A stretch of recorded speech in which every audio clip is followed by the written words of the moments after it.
جب مکے والوں نے ابو بکر صدیق کو مجبور کر دیا کہ وہ ہجرت کریں تو ہجرت کے لیے نکل کھڑے ہوئے، ساز و سامان باندھا اور حبشہ جا رہے ہیں جی۔ جیسے ہی ایک وادی سے گزرے تو وہاں کی ایک قوم کا بڑا سردار تھا جس کا نام ابن دغینہ تھا، تو ابن دغینہ نے کہا اے ابو بکر تم کہاں جا رہے ہو؟ انہوں نے کہا میری قوم مجھے رہنے نہیں دینا چاہتی، تو میں اللہ کی زمین وسیع ہے تو میں کہیں اور جا رہا ہوں۔ تو ابن دغینہ نے کہا اے ابو بکر تمہارے جیسا آدمی، ہیرا جیسا اپنی قوم کا آدمی، وہ اپنی قوم میں نہ رہے، یہ کیسے ہو سکتا ہے؟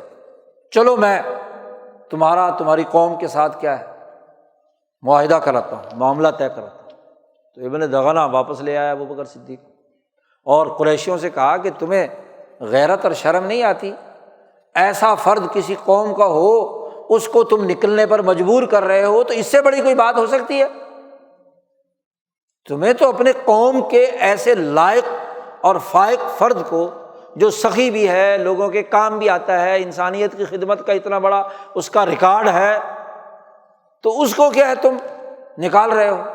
تو معاہدہ کروایا اس نے، یعنی ابو بکر صدیق رضی اللہ تعالیٰ عنہ اس جماعت میں رسول اللہ صلی اللہ علیہ وسلم کے بعد اگر کوئی سیاسی قد موجود تھا تو وہ ابو بکر صدیق کا تھا، تو حجت تھی نا۔